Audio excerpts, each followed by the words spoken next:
बच्चों? ये exercise word problem पर बेस है। एप्लीकेशन ऑफ डेरिवेटिव्स के कुछ यूटिलाइजेशन यहाँ पर हम लोग को देखना है। तो पेज नंबर 109 पर जरा आ जाओ 2 मिनट के लिए सब लोग। वहां पर देखो डिमांड फंक्शन, डिमांड को इन टर्म्स ऑफ प्राइस उसने क्या किया है, एक्सप्रेस किया है। तो demand is equal to f of p, मतलब डिमांड किसका फंक्शन है, प्राइस का। फिर एक है मार्जिनल डिमांड। जब भी मार्जिनल सुनेंगे मतलब डेरिवेटिव, मार्जिनल सुने मतलब क्या आएगा, तो मार्जिनल डिमांड मतलब derivative of demand with respect to price. Marginal demand मतलब derivative of demand with respect to price. Normally हम लोग dy by dx पढ़ते हैं, यहाँ पर हम लोग डिमांड का डेरिवेटिव किसके रिस्पेक्ट में निकालेंगे, प्राइस के। फिर सप्लाई, सप्लाई फंक्शन को भी किसका फंक्शन लिखा हम लोगों ने, प्राइस के टर्म्स में। तो अगर मैं मार्जिनल सप्लाई बोलता हूं तो derivative of supply with respect to price, ds by dt। समझ रहे हैं कि मुझे? फिर एक होता है cost function, total cost function, उसको c से डिनोट करते हैं। किससे डिनोट करते हैं, c से। और वो किसके टर्म्स में लिखा है, x के टर्म्स। कॉस्ट किस पर डिपेंड करता है, नंबर ऑफ यूनिट्स पर। कि देखो कॉस्टिंग चेंज होगी, मैं कितने प्रोडक्ट बना रहा हूं उस पर डिपेंड करेगा कि मेरा कितना कॉस्ट होने वाला है। तो इसीलिए c जो है वो किसका फंक्शन है, x का। Where x is what, number of units. तो अगर मैं आपसे बोलूं कि मार्जिनल कॉस्ट निकाल, मतलब derivative of cost with respect to number of units, मतलब dx। सिमिलरली एक होता है एवरेज कॉस्ट। अब एवरेज कॉस्ट मतलब यार आपको डेरिवेटिव लेने की जरूरत नहीं। एवरेज बोले तो एक के लिए कितना कॉस्ट है, तो भैया c डिवाइडेड बाय x। मैंने बोला 12 पंखे खरीदा था मैंने 12,000, तो बताओ एक पंखा कितने का, 1000 रुपए का। आपने क्या किया, 12,000 को 12 से डिवाइड कर दिया, मतलब c bye x, total cost divided by number of units. समझ में आ रहा है?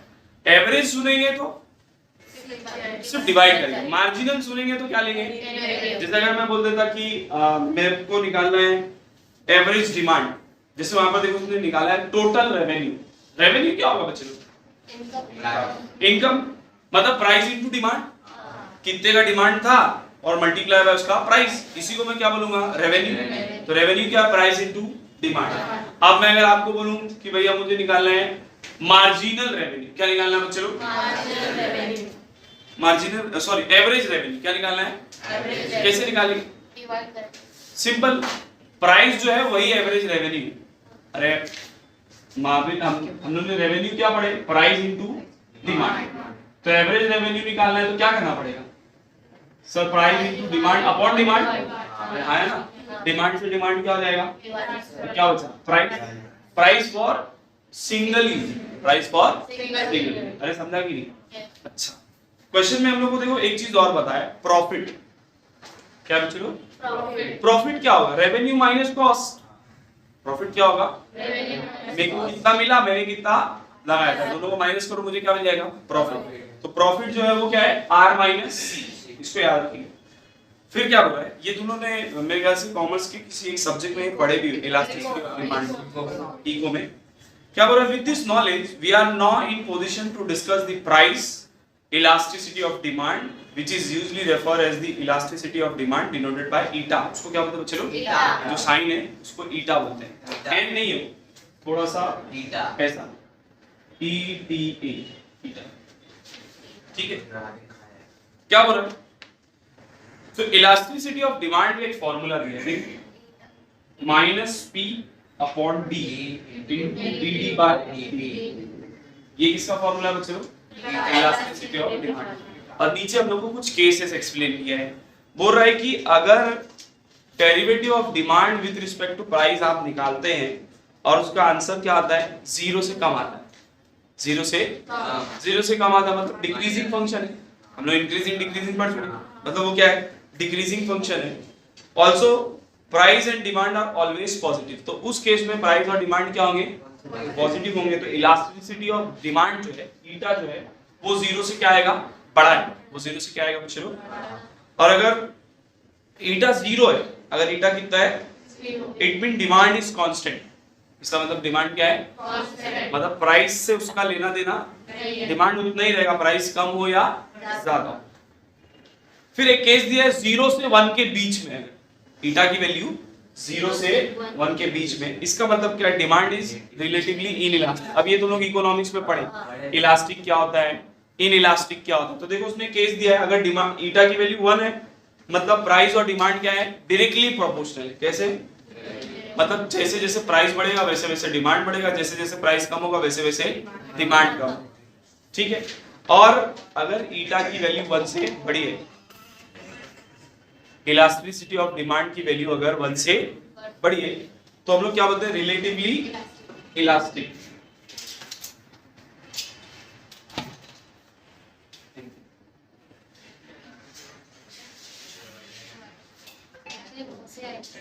ठीक है। तो ये केस बहरहाल हम लोग को उस पर जाना नहीं है, तो फॉर्मूला याद रखेंगे। एक फॉर्मूला और दिया है इसमें, अरेंज करके सिंप्लीफाई करके। देखो मार्जिनल रेवेन्यू को उसने एवरेज रेवेन्यू और इलास्टिसिटी के टर्म्स में लिखा, प्रूफ दिया, बट हम लोग को वहां जाना नहीं है तो हम लोग वहां नहीं जाना है। ये भी आपको याद है, बाकी तो हम लोग को पता ही है, बाकी तो हम लोग ने पढ़े ही, डायरेक्टली हम लोग निकाल सकते हैं। ये दो फॉर्मूला आप लिख लो, उसके बाद हम लोग प्रॉब्लम स्टार्ट। अच्छा एक नहीं, रुक जाओ, ये भी पढ़ लेते हैं, कंटिन्यू कर लेते हैं। मार्जिनल प्रोपेंसिटी टू कंज्यूम या मार्जिनल प्रोपेंसिटी टू एक्सपेंडिचर, मतलब मैं कितना कंज्यूम कर रहा हूं या मेरा कितना खर्चा हो रहा है, उसके लिए बताया। देखो पूरा for any person with income x, मान लो कि कोई पर्सन है जिसकी इनकम कितनी है? एक्स है। His consumption expenditure EC depend on x, उसका जो खर्चा होगा वो किस पर डिपेंड करेगा? एक्स पर, इनकम पर। अरे मैं 100 रुपए कमाता हूं तो 200 तो खर्चा नहीं कर सकता, जाहिर सी बात है, मेरा जो एक्सपेंडिचर होगा वो मेरी इनकम पर डिपेंड है। तो उसने बोला है कि भैया मेरा जो एक्सपेंडिचर होगा, एक्सपेंडिचर टू कंज्यूम किसका फंक्शन होगा? मेरे एक्स का। एक्स बोले तो इनकम। तो हम लोग निकाल रहे हैं marginal propensity to consume. Marginal अभी मैंने बताया, जब भी मार्जिनल सुनेंगे मतलब डेरिवेटिव। तो derivative of EC with respect to x, इसको हम लोग क्या बोलते हैं? Marginal propensity to consume. क्या बोलते हैं इसको? Marginal propensity to consume. ठीक है। ऐसे ही होता है एवरेज। एवरेज अभी पढ़े थे, तो एवरेज प्रोपेंसिटी टू कंज्यूम क्या होगा? EC by X. समझ में आया? अच्छा, ऐसे ही होता है मार्जिनल प्रोपेंसिटी टू सेव।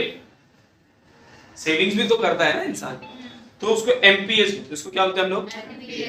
तो एमपीएस बोले तो मार्जिनल प्रोपेंसिटी टू, मार्जिनल है मतलब डेरिवेटिव है किसका? सेविंग्स का विद रिस्पेक्ट टू एक्स। सही। ऐसे एवरेज प्रोपेंसिटी टू सेव होगा क्या होगा? चलो s अपॉन x। सही है।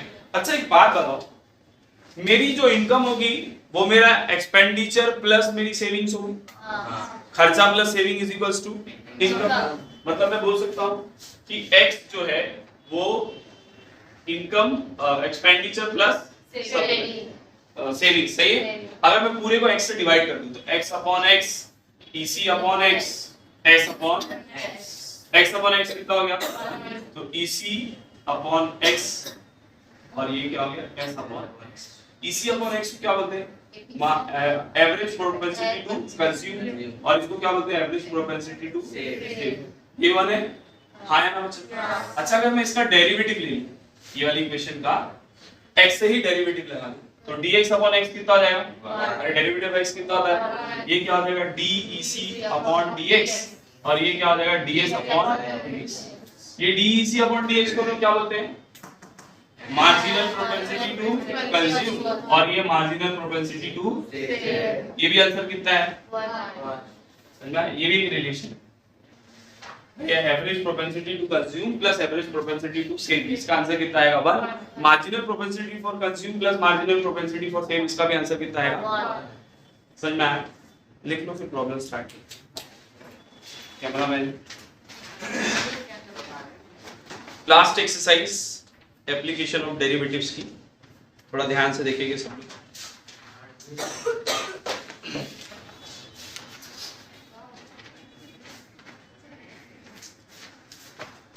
एक्सरसाइज 4.4 सब नंबर 1 क्या बोल रहा था? Demand function of a commodity at a price is given as, demand function दिया आपने को 40 माइनस 5p upon 8. पूरा check whether it is increasing और डेरिवेटिव निकालते हैं, माइनस में आया तो डिक्रीजिंग, प्लस में आया तो increasing. So differentiating demand with respect to price, सही है ना बच्चों? तो dd by dt, 40 तो कांस्टेंट है तो 0 हो जाएगा, माइनस 5 by 8। प्राइस का डेरिवेटिव, प्राइस का आंसर कितना आएगा उसका? डेरिवेटिव x कितना होगा? डेरिवेटिव p भी कितना होगा? और तो आंसर कितना आया? Minus 5 upon 8। माइनस में आया 6 dd by dp is less than 0, therefore function is चिन्नी। नेक्स्ट देखो क्या बोल रहा है? The price for the demand D is given by, price दिया हुआ है in terms of demand 183 plus 120D minus 3D square. क्या बोल रहा है? Find D for which price is increasing. D की वैल्यू निकालो जब प्राइस क्या हो रहा है? मतलब उसने बोल दिया कि भैया जब आप इसका डेरिवेटिव लेंगे तो वो ग्रेटर देन 0 आने वाला है। तो पहले तो हम differentiating price with respect to demand, तो ये क्या होगा चलो? dp by dt, 183 कांस्टेंट है उसका डेरिवेटिव 0, 120d का 1, 3d स्क्वायर का 2d, 120 minus 6d dp by, since क्या बोला था? इंक्रीजिंग बोला था। Since demand is increasing, since demand is increasing, हम लोग क्या बोलेंगे? dd by dp is greater than 0, सही है ना चलो? क्या हो जाएगा? dd by dp की वैल्यू कितनी है? 120 minus 6d is greater than 0, minus 6d इधर आया तो प्लस 6d, 6 को नीचे लेकर आएंगे तो 6 1 जा 6 2 जा, तो भैया डिमांड जो है वो 20 से क्या होना चाहिए? कम होना चाहिए, तब अपना जो फंक्शन है वो क्या होगा? इंक्रीजिंग। नेक्स्ट देख, हाँ जरूरी नहीं कि ज्यादा ही होगा, ऐसा भी हो सकता है ना ज्यादा बनाएंगे तो स्टोरेज की स्पेस ही नहीं है, बहुत सारी पॉसिबिलिटीज हो सकती है, तो सब ध्यान में रखना है। थर्ड क्वेश्चन देखो क्या बोल रहे हैं? Total cost function for the production of article is given में। टोटल कॉस्ट फंक्शन दिया बच्चे लोग, c that is 100 plus 600x minus 3x। पूछ रहा है find the value of x for which the total cost is decreasing. Same game, dc by dx निकालते हैं, less than 0 equate करेंगे और वैल्यूज निकाल लेंगे। तो differentiating c with respect to x क्या होगा चलो? dc by 100 कांस्टेंट है, इसका डेरिवेटिव 0, 600 x स्क्वायर का डेरिवेटिव तो 600 और ये कितना हो गया? उसने बोला डिक्रीजिंग ना, for decreasing, for dc by dx की वैल्यू कितनी आएगी? Less than 0। dc by dx आया कितना था? माइनस 6x इधर आया तो 6 1 जा 6 100, मतलब x की वैल्यू 100 से क्या होनी चाहिए? सिंधी ये तो पहले भी किए थे, बस अब एप्लीकेशन बेस्ड प्रॉब्लम चल रहा है। नेक्स्ट देख क्या हो रहा है? For manufacturing x unit labour cost is 150 minus 54x and processing cost is x square. ये क्या है? ये क्या दिया है? For manufacturing x unit labour cost is 150 minus 54x and processing cost is x square. Price है, अरे cost दिया है ना, बेसिकली इसने कॉस्ट स्प्लिट करके दे दिया है, लेबर कॉस्ट अलग दे दिया और प्रोसेसिंग कॉस्ट। तो भैया टोटल कॉस्ट क्या होगा? Labour cost plus processing cost ना, labour cost plus processing cost. Labour cost कितना दिया है? 150 माइनस 54x। प्रोसेसिंग कॉस्ट कितना दिया? तो ये हो गया अपना टोटल कॉस्ट। रीअरेंज करके लिख रहा हूं,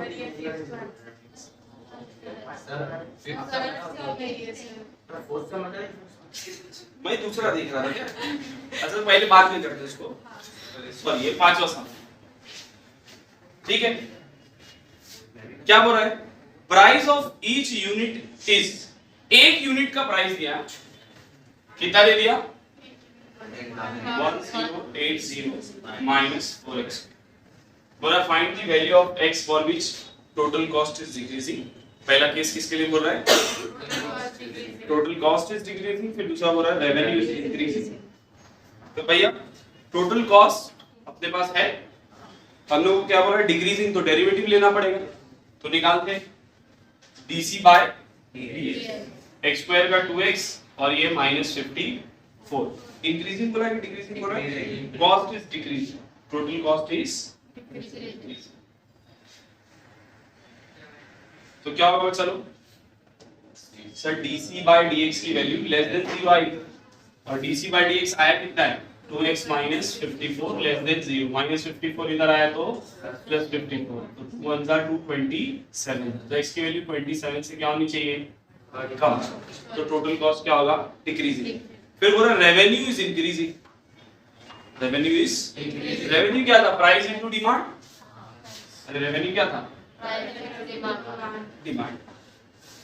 प्राइस अपने पास है, प्राइस कितना है बच्चों 10800 माइनस 4x स्क्वायर, और डिमांड क्या है x, डिमांड यूनिट्स की डिमांड होगी ना ये, तो वो x ले लिया, मल्टीप्लाई करो जरा इसको अंदर 1080x माइनस 4x, इसको भी डेरिवेटिव लगा देते हैं, तो dr बाय dx कितना आ जाएगा 10800 minus 4 into 3x square, 10800 minus 4 3 सा, अब उसने क्या बोला revenue is increasing, revenue is increasing, revenue बढ़ रहा है, इसका मतलब क्या बच्चा, मतलब dr बाय dx की वैल्यू ग्रेटर देन 0 है, ग्रेटर देन 0 मतलब 10800 minus 12x square should be greater than 0, minus 12x square इधर आया तो सही है ना, 12 1 जा 12 9 जा, तो 900x सही है ना, टेकिंग स्क्वायर रूट 30, तो x की वैल्यू क्या होनी चाहिए 30 से, एक्चुअली इसको सिंपलीफाई करने के लिए आपको प्लस माइनस का गेम दिया है कि नहीं चेक कर ले, -30 से 30 के बीच में वो नेक्स्ट वाले बस ऐसी दिया, चल ठीक, x की वैल्यू 30 से क्या होनी चाहिए कम होनी चाहिए, लिख लो दिख रहा है। फोर्थ सब रह गया था, क्या बोला है the manufacturing company produce x item at the total cost of rupees 180 plus 4x, total cost कितना दिया आप देखो 180 प्लस 4x,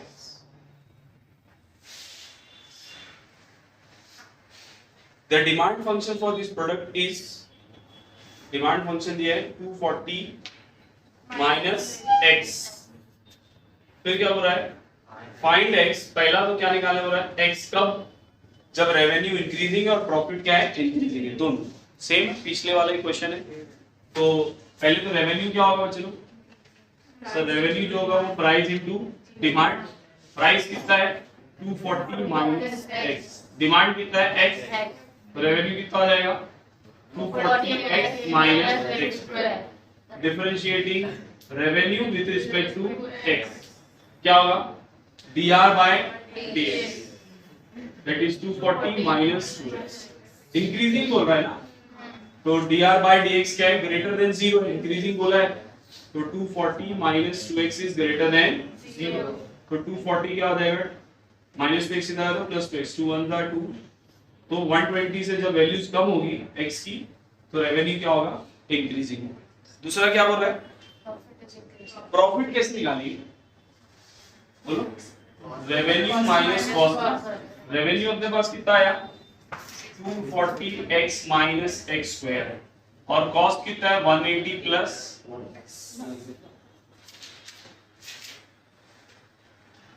रेवेन्यू कितना था 240x माइनस x स्क्वायर, और कॉस्ट कितना था 180 प्लस 4x, सही है चलो बाहर निकालो लोग, 240x minus x square minus 180 minus 4x, सही है, तो 240x माइनस 4x करें तो कितना आ जाएगा बच्चों 236 x माइनस 1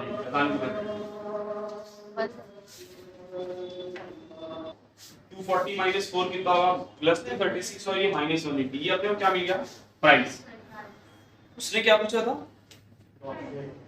सॉरी प्राइस नहीं प्रॉफिट क्या मिला ये प्रॉफिट उसने बोला profit is increasing derivative of profit with respect to तो माइनस 2x प्लस 236 अब वो बोल रहा है कि भैया ये इंक्रीजिंग मतलब dp by dx की वैल्यू 0 से बड़ी है और dp by dx कितना minus 2x plus 236 greater than minus 2x इधर आया तो सही है ना 2 1 जा 2 8 सही है तो 108 से x की वैल्यू क्या होनी चाहिए कम होनी चाहिए तब अपना प्रॉफिट क्या होगा 118 है ठीक है नेक्स्ट देखो पांचवा तो पहले ही करवा दिया मैंने सिक्स्थ वाला क्या दिया है बोला था total cost of manufacturing x article total cost दे दिया कितना 47x plus 300x square minus x raise to 4 बोला find x for which average cost पहले तो निकालने क्या बोल रहा है एवरेज तो पहले एवरेज कॉस्ट निकाल लेते हैं एवरेज कॉस्ट क्या होगा c बाय x तो c कितना है 47x plus 300x square minus x raise to 4 सबके नीचे x आएगा सेपरेट कर दो ये x से ये x ऐसी ये एक x से एक x तो 300x और यहाँ पर x ये क्या मिला एवरेज कॉस्ट फिर क्या बोल रहा है क्या बोल रहा था find x for which average cost is increasing फिर बोल रहा है डिक्रीजिंग पहला केस लेते इंक्रीजिंग वाला एवरेज कॉस्ट इंक्रीजिंग है तो पहले तो डेरिवेटिव लेना पड़ेगा तो डेरिवेटिव ऑफ एवरेज तो 47 कांस्टेंट उसका 0 ये 300 और ये माइनस 3x तो DA derivative of average cost with respect to x कितना आ गया बच्चों 300 माइनस 3x या इधर लिखता हूं अब लिखता हूं फॉर इंक्रीजिंग बोला मतलब सर एवरेज कॉस्ट का जो डेरिवेटिव आया वो 0 से बड़ा होगा मतलब 300 minus 3x square is greater than 0 minus 3x square इधर आया तो प्लस 3 1 जा 300 जा टेकिंग स्क्वायर रूट सही है अच्छा डिक्रीजिंग बोल रहा है दूसरा केस में क्या बोला है डिक्रीजिंग और डिक्रीजिंग क्या होगा बच्चों same derivative of average cost with respect to x less than 0 होगा कितना आया था 300 minus 3x square less than 0 minus 3x square इधर आया तो प्लस 3x स्क्वायर 3 1 जा 3 100 जा टेकिंग स्क्वायर रूट x की वैल्यू कितनी हो गई जब x की वैल्यू 10 से छोटी होगी तो एवरेज कॉस्ट डिक्रीजिंग होगा सॉरी इंक्रीजिंग होगा जब 10 से बड़ी होगी तो एवरेज कॉस्ट चिंदी क्वेश्चन देखो भैया सम नंबर 7 अभी बहुत सारे क्वेश्चन कर दिया सीधा 8 पर आता हूं ध्यान से देखो क्या बोल रहा है बोल रहा है if the demand function is p plus 6 upon p minus 3 बोल रहा है find the elasticity of demand कब निकालो जब प्राइस की वैल्यू कितनी है 4 तो आपको पता होगा इलास्टिसिटी ऑफ डिमांड का फॉर्मूला हम लोगों ने क्या पढ़े minus p by d into derivative of demand with respect to price तो p है d है हम लोग को क्या चाहिए dd by d अपने पास d है इसको p से डिफरेंशिएट कर दो तो differentiating demand with respect to price ध्यान से देखो बच्चे ये dd by d अब ये u और ये समझा ना u by v लगाना पड़ेगा ना इसमें तो v derivative of u minus u derivative of v upon v का सही है बच्चा लोग क्या होगा p minus 3 derivative of p is 1 और 6 तो कांस्टेंट है उसका 0 हो जाएगा ऐसी p plus 6 derivative of p1 minus 3 constant उसका डेरिवेटिव 0 हो जाएगा p माइनस 3 दा इसको बाहर निकालो जरा p minus 3 minus p minus 6 upon p minus 3 दा minus plus minus 6 minus 3 minus 9 upon p minus 3 का स्क्वायर ये मिल गया अपने को आंसर अब हम लोग आते हैं इलास्टिसिटी ऑफ डिमांड के फॉर्मूले पर क्या है बच्चे लोग minus p upon d derivative of demand with respect to price minus p demand कितना है अपने पास p plus 6 upon t minus यही है ना और डी बाई डी का आंसर कितना है -9 अपॉन पी माइनस 3 का होल स्क्वायर पी की वैल्यू दिया हुआ है कितनी 4 उसने बोला था ना इलास्टिसिटी ऑफ डिमांड निकालो तो पी कितना है 4 तो भैया elasticity of demand when P is 4 तो जहां जहां इसमें पी है क्या रखूंगा अच्छा माइनस माइनस प्लस तो 4 अपॉन 4 प्लस 6 10 4 माइनस 3 1 यहाँ पर कितना आ जाएगा 9 ये माइनस माइनस प्लस कर दिया ना 4 माइनस 3 1 सही है 9 4 जा 36 10 अपॉन 1 10 1 का स्क्वायर 1 10 1 जा कितना आ गया 3.6 इजी नेक्स्ट देखो भैया सेम क्वेश्चन बोल रहा है find the price for the demand function when elasticity इस बार ईटा दे दिया ईटा की वैल्यू देखो दे दिया आपको क्या बोल रहा है पी निकाल के बता निकाल लोगे सब सॉल्व नहीं करो तुम लोग भी सॉल्व करो 10वां देखो अच्छा ये लिख लो फिर 10 स्टार्ट ये बेटा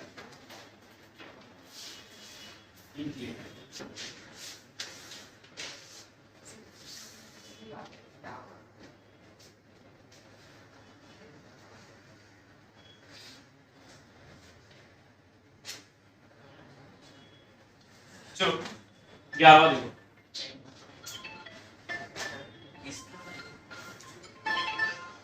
चलो काम लो time for the demand function d demand function अपने को दिया हुआ है 100 माइनस पी स्क्वायर अपॉन क्या बोल रहा है find the elasticity of demand अपने को इलास्टिसिटी ऑफ डिमांड निकालना है दो केस में पहला जब p की वैल्यू 10 है और दूसरा जब p की वैल्यू 6 देखो सेम क्वेश्चन है पीछे वाले जैसा ही है ना तो पहले हम लोग क्या करते हैं dd by dp निकाल लेते हैं derivative of demand with respect to price 100 constant है ये 0 जाएगा p स्क्वायर का कितना होगा 2p अपॉन 2 से 2 कितना आ गया अब इलास्टिसिटी ऑफ डिमांड का फार्मूला क्या बच्चों केस 1 के लिए सॉल्व करते हैं जब p की वैल्यू कितना बोला है 10 तो ईटा का फार्मूला क्या पड़ेगा ये है ना माइनस p d की वैल्यू कितनी है 100 माइनस पी स्क्वायर अपॉन 2 और dd बाई dp कितना आया था आपका माइनस सही है minus minus p into P 100 minus P square upon ये आया अब उसने क्या नहीं क्रॉस मल्टीप्लाई करना पड़ेगा तब भेजेंगे मैं नहीं भेजा क्योंकि हम लोग p की वैल्यू डायरेक्टली सब्स्टिट्यूट करेंगे p की वैल्यू कितनी दिया है 10 तो यहाँ पर ईटा कितना आ जाएगा बच्चों 10 का square upon 100 minus 10 square upon 10 का स्क्वायर 100 ये 10 का स्क्वायर 100 अपॉन 2 1 जा 2 50 100 माइनस 50 50 50 1 जा 50 ठीक है पहला क्वेश्चन हो गया सेकंड क्या बोल रहा है जब p की वैल्यू 6 p की वैल्यू 6 है तो ये कितना है अपना माइनस p ये 100 माइनस p स्क्वायर अपॉन 2 और ये कितना है माइनस dd का dt माइनस माइनस वही p square upon 100 minus p square by 2 इस बार p की वैल्यू कितनी रखना है 6 का स्क्वायर 36 100 माइनस 36 अपॉन 18 हो जाएगा 100 माइनस 18 कितना आ जाएगा बच्चे 82 ना फिर पॉइंट में जाएगा ना 0 पॉइंट समथिंग कुछ तो भी जाएगा नहीं अपने को कमेंट करना आंसर भी जो भी आएगा 0 पॉइंट समथिंग कुछ तो अब याद करो हमने अलग अलग केस पढ़े थे इलास्टिक इनइलास्टिक तो उसने क्वेश्चन में देखो बोल रहा है कमेंट ऑन द रिजल्ट तो भैया आपको रिजल्ट पर क्या करना है कमेंट करना है तो हम लोग पढ़े थे कि जब ईटा की वैल्यू 1 से ज्यादा आती है तो वो इलास्टिक होता है क्या होता है चलो देखो और अगर 0 पॉइंट मतलब 0 से 1 के बीच में 0 से 1 के बीच में तो देखो केस इनइलास्टिक तो यहाँ पे लास्ट में क्या लिख देंगे कमेंट करने बोला था कमेंट कर दीजिए कमेंट उस पे करना है दोस्त लोग की बात पे कमेंट नहीं करना है तो बुरा मान जाएंगे दोस्तों। सम नंबर 12 देखो। A manufacturing company produce X item at a total cost of ₹40 plus 2x. Total cost कितना दे दिया? 40 plus price is given है। price दिया हुआ है कितना? 120 minus x। बोल रहा है find the value of x for which revenue is increasing। पहला क्या बोल रहा है? revenue क्या होता है? price into demand। price कितना? 120 minus x और demand कितना है? x। तो 120x minus x। ये dr by dx निकाल लेते हैं। तो 120 minus ये पुराना वाला टाइप है। वो उसने इंक्रीजिंग बोला है ना, तो dr by dx की वैल्यू 0 से बड़ी, 120 minus 2x is greater than 0, minus 2x इधर आए तो प्लस 2 1 जा 2 60। तो x की वैल्यू जब 60 से कम होगी तो रेवेन्यू क्या होगा? सेकंड प्रॉफिट कैसे निकालते हैं? प्रॉफिट सर प्रॉफिट जो है वो revenue minus cost. Revenue minus cost. What is revenue? 120 ये रेवेन्यू था ना, ये 120x minus x and what is cost? 40 plus r निकालो जरा इसको। 120x minus x square minus 40 minus क्या आ जाएगा? रीअरेंज करते हैं माइनस x स्क्वायर। 120 में से 2 गया तो 180x माइनस 40। सही है?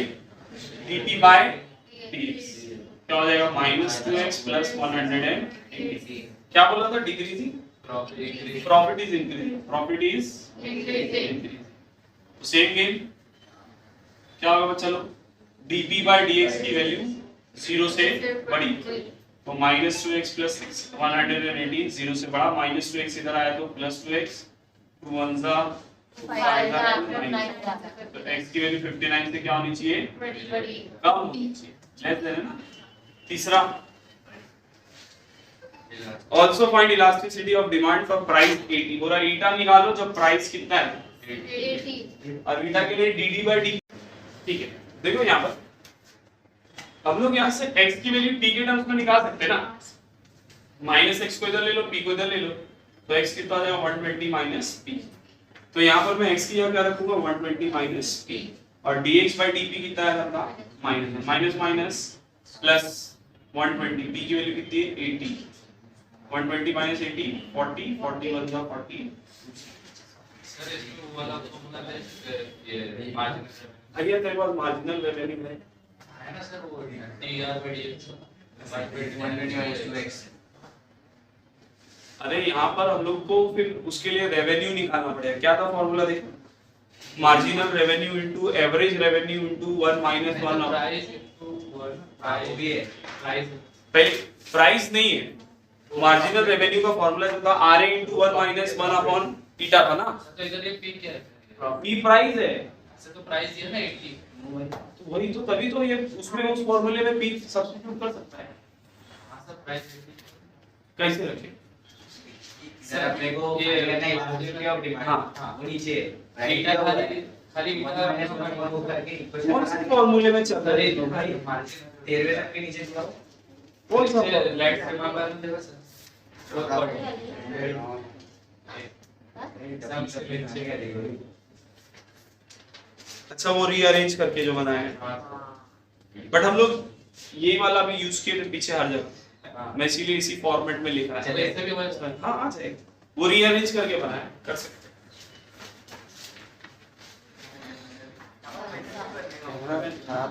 क्या बोल रहा है? बोल रहा है find the marginal propensity to consume, marginal propensity to save, average propensity to consume and average propensity to save. If the expenditure of the person with income I is given as, expenditure दिया हुआ है 0.0003 I square plus 0.075। अब बोला है कि कब निकालना है सब? जब I की वैल्यू कितनी है? तो हम लोग पता है कि डेरिवेटिव ऑफ एक्सपेंडिचर जब मैं निकालूंगा तो वो क्या हो जाएगा? बोलो। मार्जिनल प्रोपेंसिटी टू कंज्यूम भूल गए ना? एमपीसी क्या था? हां डेरिवेटिव ऑफ आई से करेंगे ना, हाँ वहां x दिया रहता था, यहाँ i दिया हुआ है, तो डेरिवेटिव निकालो 0.003 i स्क्वायर का डेरिवेटिव 2i, 0.075 i का डेरिवेटिव 1, 2 से मल्टीप्लाई करेंगे तो 0.0006 i प्लस 0.0, सही है।